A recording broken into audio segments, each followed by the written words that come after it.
G'day, Michael here. I've got this FLSUN Big Cricket printer assembled, and I've got to say it was a very fast printer to assemble.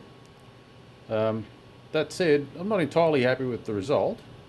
There was a few shortcomings I discovered, and a bug that...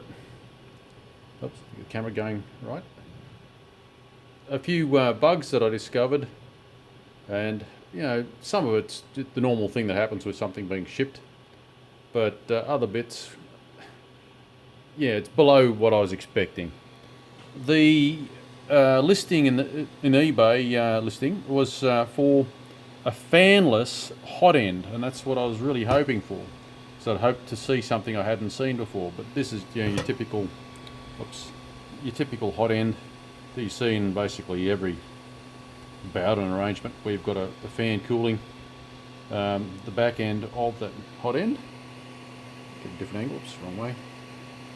I'm getting used to a new gimbal. Bear with me. You can see it's very typical for the hot ends, but it's got these two neat little cooling fans at the tip, and these awful looking, I don't know what you call them, awful looking sort of cowls to direct air. Now, that's awfully made, could be done a lot better than it is. There are a few components that are particularly good in this machine. All in all, it's a it's basically a metal structure, bottom to top. It's got some nice little features. Unlike my Prusa, these are 8mm shafts, but they seem to be quite good. My G-Tech Prusa has similar, at first glance, similar bearings to this on the shafting, but these ones are actually kind of a very tight fit, whereas the Prusa, I shouldn't say Prusa, it's actually a G-Tech printer. It's a G-Tech Prusa i3. Its bushings are very loose, they're quite sloppy on the 8mm shaft, whereas these are quite tight. Now these parts in the listing were all metal. Here they're plastic, and unfortunately they were all damaged and all loose on arrival. Let's have a look at the screws. You can see they've all got bits of plastic stuck to the thread. They'd basically, or whatever means, been stripped. Perhaps they were stripped when they were screwed in. Perhaps they'd been pulled clear somehow in the packing and shaking around and whatnot.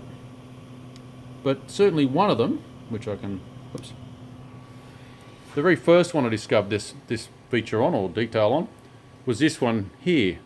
And I promptly found a 25mm cap screw and a 3mm tap, and I tapped in a thread so as to get some nice length into this portion. Let's see if it'll turn. So the screws are going nearly to meeting in the middle now with the 25mm cap screws, whereas these particular screws were only, about a third of the length of the screw. Probably about 3 turns really of thread capturing, gripping on the plastic. So I've got a much better, well, the screws got much better purchase on the assembly than what they did before. Okay, so that was that. I tried the auto leveling, which didn't work, and I couldn't understand what the problem was. But what had happened is the stepper motors for the vertical, well, there's not really X, Y, and Z. There's 3 vertical actions. Anyhow, the stepper motor, the sprocket that's on the stepper motor had lost its grub screw, and it was sort of half binding with friction, but was not holding securely.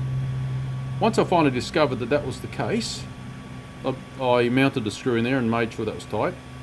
I found a lot of other screws that worked loose in the shipping, so I guess that's the alert for if you're assembling one of these printers. Look around for screws that are not in place and check that everything's tight, that should be tight, etc. If I'd have done that check, I wouldn't have had the trouble I had. In any case, it's resolved now, and as kind of awful and dicky as this seems to be, like there seems to be a lot of deflection in these parts, but they don't deflect in the action of the print, which is quite surprising. Here's the very first print that I've done. There we go. This nut, and it's actually printed quite beautifully. The obviously provided me some skin coloured PLA here, but I don't know whether you can see that, but that is actually quite nicely printed thread.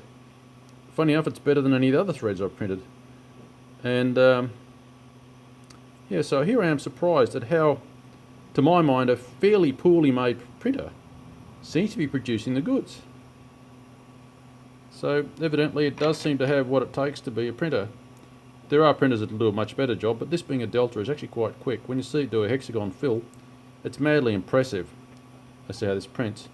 So I've had a little bit of ups and downs with this printer, but all in all I'd say actually, as crappy as it is in one sense, it's quite impressive. There's many areas that I'm going to improve as I go along. I guess one of the first places to improve for me is there's such a long extension between, let's see if I can get that shaking around or whatever. There's such a long extension between the tip here and the assembly. I'd like to get that tip probably lifted up to maybe half the distance. So I've got to work out how to do that yet. Maybe I'll make my own centerpiece here to be able to elevate that tip assembly. It's a very long extension. It does produce pardon me, it does produce a lot of extension. I think the precision of the machine could be bumped up quite a bit better still. But having said that, I am still left with the fact that this printed quite well. Well, I guess that's it from me. Feel free to like, share, subscribe, ask a question, leave a comment. Bye for now.